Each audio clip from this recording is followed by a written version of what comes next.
آج 10واں روزہ ہے اور ماہ رمضان کا پہلا عشرہ گزر چکا ہے۔ ایسے میں ہم نے دیکھا کہ لوگوں نے اپنی طور پر یہ کوشش کی کہ امداد کر سکیں، زکوٰۃ دے سکیں، آٹا راشن تقسیم کر سکیں، لیکن کراچی میں انتہائی افسوسناک واقعہ کل پیش آیا۔ فیکٹری میں یہ امداد دی جا رہی تھی، اس دوران وہاں پہ لمبی قطار لگی اور بھگدڑ مچی۔ بھگدڑ مچنے سے جب تک ہم کل تک یہاں پر تھے تو 9 افراد کی آئی، لیکن اب جو ہمارے پاس نمبر آ رہا ہے وہ 11، جن میں 9 خواتین اور 3 بچے بتائے جا رہے ہیں، بلکہ 12 یہ تعداد مطلب۔ اور المیہ یہ ہے کہ ظاہر بچے بھی اس میں شامل ہوئے، اور جیسے کہ میں کل بھی پروگرام میں کہہ رہی تھی کہ ایسا ہوتا ہے اکثر کہ جب بہت طویل قطاریں ہوتی ہیں تو لوگ یہ کرتے ہیں کہ گھر کی جو خواتین ہوتی ہیں ان کی جو قطار ہوتی ہے نسبتاً کم لمبی ہوتی ہے، وہاں انہیں کھڑا کر دیتے ہیں، بچوں کو آگے کر دیتے ہیں کہ ان کی باری جلدی آ جائے گی۔ ایسے میں یہ افسوسناک اصل میں لیکن صدف یہاں پر چکر میں نے کل بھی آپ سے تذکرہ کیا تھا کہ یہاں پر معاملہ قطار کا نہیں تھا، یہ جنب غفیر جو ہے وہ ایک دوسرے کے اوپر چڑھ کے جیسے آپ کوشش کرتے ہیں کہ ہمیں حاصل ہو جائے سامان یا ہم کسی طریقے سے لے لیں، پہلے سے پہلے لے لیں، کہیں ختم نہ ہو جائے۔ تو ایسے میں یہ کوئی آپ کو نظم و ضبط والا کوئی سلسلہ نہیں تھا، جس طریقے سے ہونا چاہیے تھا ویسے نہیں رکھا گیا۔ اب ایسے میں روزے کا عالم ہوتا ہے، ویسے انسان کافی کمزوری فیل کر رہا ہوتا ہے، پھر اتنے لوگ آپ کے اوپر سے اسٹیمپیڈ، تو آپ کو پتا ہے کہ کہیں پر بھی ہو بھگدڑ مچنے میں کچلے جانے کے نتیجے میں کتنی جانیں جاتی ہیں، سانس آپ کا رک جاتا ہے، 10 طرح کے مسائل ہوتے ہیں، اور معصوم بچے تو سب سے زیادہ خطرے کی زد میں ہوتے ہیں۔ مہنگائی کی وجہ سے اس کی بنیادی وجہ مہنگائی ہے۔ یہ دیکھیں نا، وہ لوگ جو پہلے امداد دیا کرتے تھے اب وہ آپ کی امداد کے منتظر ہیں۔ آپ کے یہاں خط غربت کی لکیر سے جتنے لوگ پہلے نیچے تھے، جو نمبرز بتائے جاتے تھے 30 لاکھ، اب وہ 50 لاکھ بتائے جا رہے ہیں۔ کوئی پاورٹی ایویلیشن پروگرام ایسا نہیں ہے جس کی وجہ سے مدد ہو سکے۔ دیکھیں یہ اس کے اندر یہ ہے نا کہ پہلے ان لوگوں کو جمع کیا گیا، پھر فیکٹری کا دروازہ جیسے ہی کھلا تو پھر سارے اندر کو دوڑے۔ تو آپ اندازہ کیجئے کہ یہاں پر وہ قطار والا کانسیپٹ تو چکر ہے ہی نہیں۔ فیض اللہ خان ہمارے ساتھ موجود ہیں، ان سے ذرا بات کر لیتے ہیں۔ فیض، ظاہر ہے کہ نیت جو فیکٹری مالکان کی بھی اور جو ان کے مینیجرز وغیرہ ان کی اچھی ہوگی کہ ان میں کسی طریقے سے رقم کی تقسیم ہو، چیزیں تقسیم ہو، لیکن جو سسٹم تھا، جو طریقہ کار تھا، وہ ویسے بھی ہم کہیں پر نہیں دیکھتے، اور یہاں پر بھی اس کا وہی نظارہ ہم نے دیکھا جس کی وجہ سے یہ اتنا جانی نقصان ہوا۔ مزید کیا پتہ چل سکا ہے؟ اشفاق، دیکھیے میں ذرا تھوڑا سا بیک گراؤنڈ بتا دوں، کوئی پہلی بار نہیں ہے یہ سانحہ۔ 2009 میں رمضان کے مہینے میں اسی طرح سے کھڑی گارڈن میں زکوٰۃ اور راشن کی تقسیم ہوئی تھی، اور اس میں 18 خواتین سمیت 20 لوگ جاں بحق ہو گئے تھے۔ پھر اس کے بعد اسی طرح شور ہوا، میڈیا میں بات آئی، ٹریبیونل بنا، اس کی فائنڈنگز آئیں کہ کس طرح سے اس ڈسٹریبیوشن میں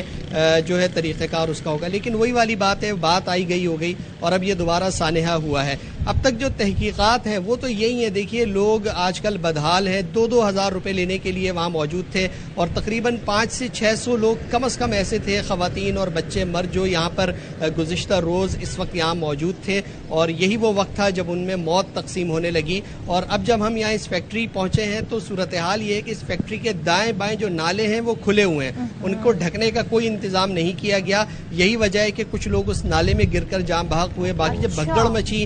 کیونکہ لوگوں غریب لوگ ہیں، اور وہ جب اس کی طرف جانے لگے ایک دم سے تو پھر رش ہوا، چپلیں بکھری ہوئی ہیں، اتنا افسوسناک مناظر ہیں یہاں نالے میں، اور ارد گرد 5 سال کی عمر کی بچی کی چپلیں بھی موجود ہیں، چھوٹے بچوں کی ٹوپیاں موجود ہیں، بڑی عمر کی سینڈلیں، چپلیں، ٹوٹی ہوئی چپلیں، وہ کہانی بیان کر رہی ہیں۔ اتنا افسوسناک سانحہ ہے، لیکن معاملہ یہ ہے چونکہ ان میں سے کسی کا تعلق اشرافیہ سے نہیں ہے، اس لیے یہ آج ہم اس پہ بات کریں گے اور کل اس پہ خاموشی چھا جائے گی، اور پھر ہم ایک اور حادثے پہ اسی طرح سے رپورٹنگ کریں گے۔ یہ غریب کی لاشیں، یہ بچوں کی لاشیں کسی کو جھنجھوڑ نہیں سکیں گی، کوئی کسی کی غیرت اس میں نہیں جاگے گی۔ فیض، یہ بھی بتائیے گا، اس پہ سندھ حکومت نے تو اب اعلان کر دیا امداد کا، اور یہ کہا ہے کہ جی بغیر اجازت، یہ خبر بھی آ رہی ہے کہ اجازت نامہ نہیں لیا تھا یہاں پر جب تقسیم کی جا رہی تھی زکوٰۃ اور راشن کی، تو کیا ایسے ہی معاملہ ہے؟ اگر اجازت مل جاتی تو کیا یہ واقعہ نہیں ہوتا؟ دیکھیے ڈسپلن کا معاملہ تو خیر ہمارے ساتھ بہت زیادہ ہے، لیکن اس کے علاوہ دیکھیے جو غربت کا معاملہ ہے، لوگوں کو جہاں تھوڑا سا آسرا ہوتا ہے کہ انہیں کوئی مفت میں راشن مل رہا ہے یا کچھ پیسے مل رہے ہیں تو وہ پہنچ جاتے ہیں، برسا برس سے یہی معمول ہے۔ چونکہ یہاں بدنظمی ہوئی اور اس کے نتیجے میں بھگدڑ مچی، چونکہ افواہ بھی یہاں پر پھیلی۔ دیکھیے یہاں پر پانی تو پہلے سے جمع تھا،